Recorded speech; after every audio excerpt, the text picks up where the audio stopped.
Konting-konti na lang mga kababayan sasabog na itong si Kaufman dito kay Cristina Conti. Dahil nakatikim sila mga kababayan, itong mga abogadong puti, kung gaano kahudas itong mga salbahe dito sa Pilipinas. Ay nako, nagpipigil si Kaufman mga kababayan dito sa mga kasinungalingan na pinapakalat itong si Conti. At hindi lang si Conti ngayon mga kababayan pati na rin si Boying Rimulya. Nakisali na rin sa kanilang propaganda. Panoorin niyo po mga kababayan. Many people in the Philippines were a bit confused with when you previously stated that the prosecution did not oppose your request for interim release. Eto mga kababayan ha. Napagmukhang sinungaling dito si Kaufman Di ba sa lahat ng interview, sabi ni Conti, etong mga kampo ng mga Duterte, meron daw talagang tendency mga kababayan sa pagpapakalat ng fake news. At ang sentro daw ng fake news na yan mga kababayan, ayon sa kanila, ay etong inilabas si Kaufman na yung request for interim release na unang-una, pinayagan ng ICC na ma-publish mga kababayan. Sa tingin nyo, kung nagsisinungaling itong si Kaufman, papayagan niya ma-publish sa ICC? Hindi naman talaga kumontra dati mga kababayan. Kumontra lang ito nung nalaman ng mga bangag mga kababayan itong mga makakaliwa na nag-request pala ng interim release si PRRD. Ewan na natin kung paano nila ginapang iyon, kung ano ang kanilang pang-blackmail sa prosecution. And then apparently the prosecution's response or written observation with respect to the interim release request Biglang nagbago. is that they strongly oppose that. Can you clarify that, Naging strongly opposed? Ganyan ha. attorney? Once again, I stand by what I said. There was originally a non-opposition There was originally a non-opposition.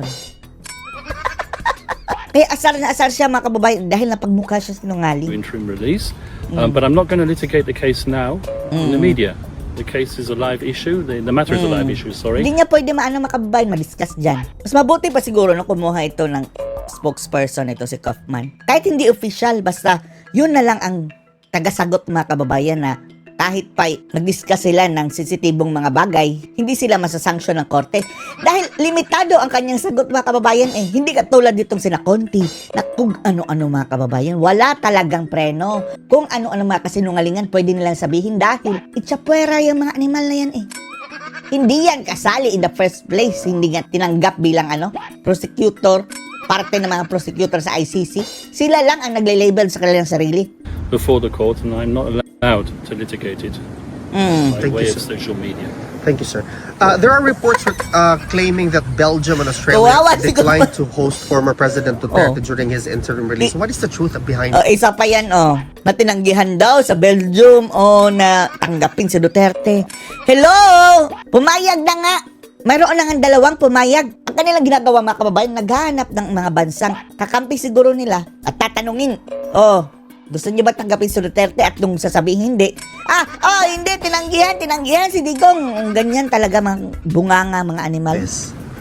Well, I don't know where Cristina Conti, because I guess that's who you're referring to, got that from. I'm not going to comment on any country. I'm not allowed to.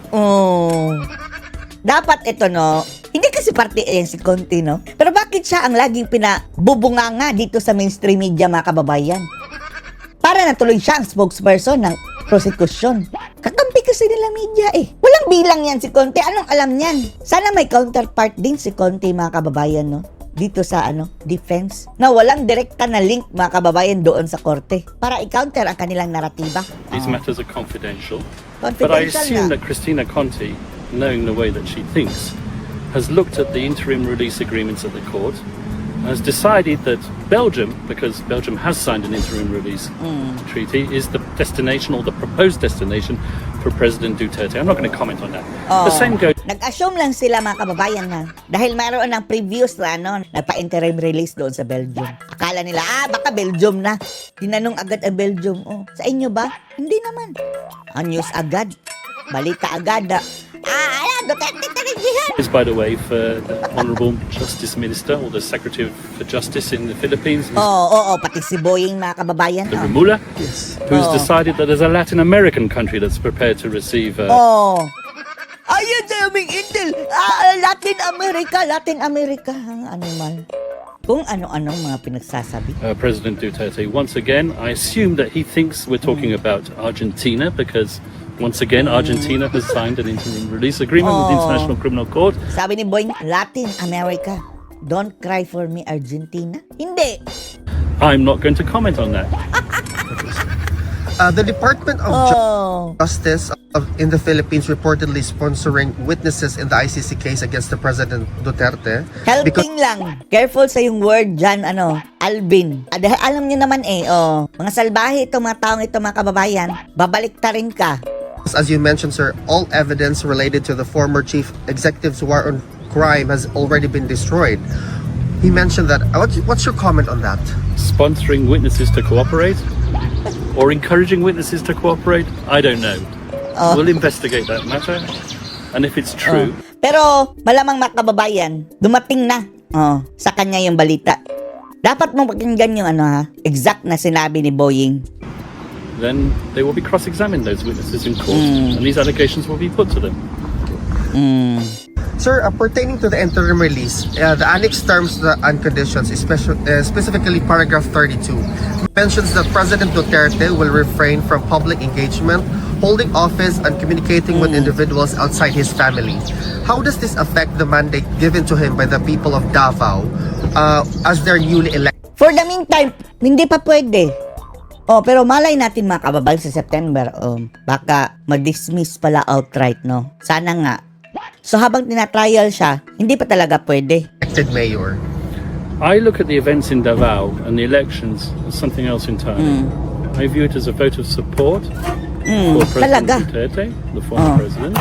And Overwhelming I view it as support. a rejection of what was done to him by the current incumbent government.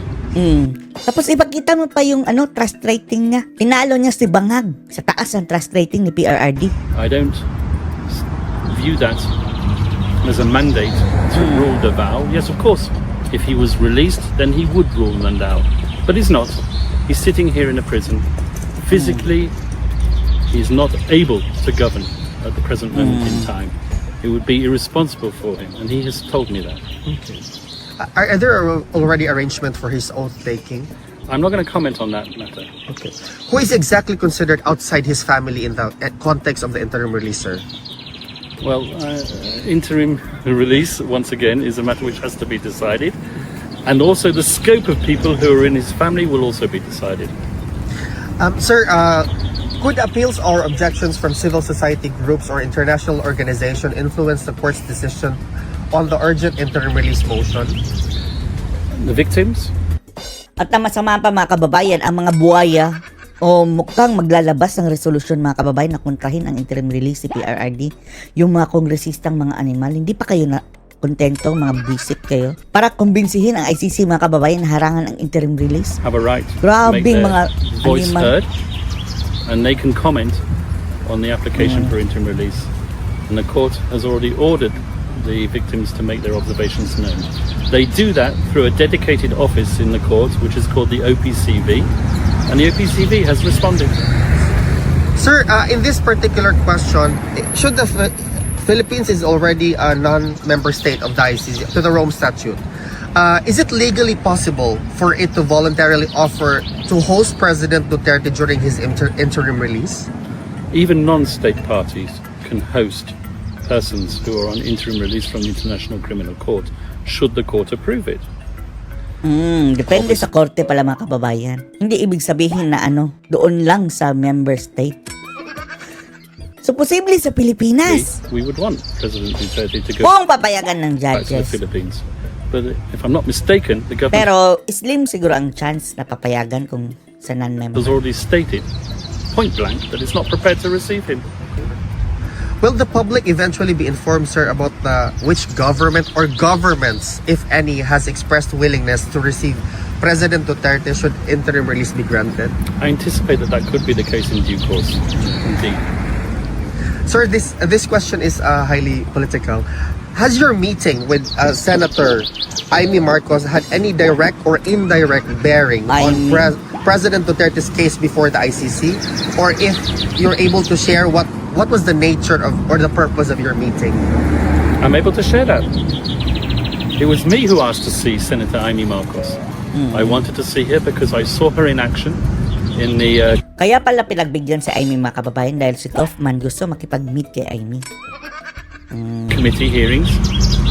I was impressed by what she had to say. I was impressed by the way she handled those hearings.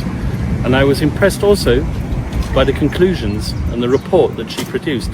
So I asked to meet her in order to receive that report. And I did. Thank you, sir. Sir, And by the way, yes, go ahead. that report hasn't been published on the Senate website. Oh, Amy! Ano na? Bakit hindi mo pinablish? Siya ang head sa committee ng mga kababayan siya nanguna. Kailangan yun ng ICC na makita talaga. I-post mo na, Amy, wag kang magpabagal-bagal dyan. I wonder why. I wonder why. Baka binobola ka lang. Grabe. Oh, ano masasabi nyo dito mga kababayan? Post your comments below.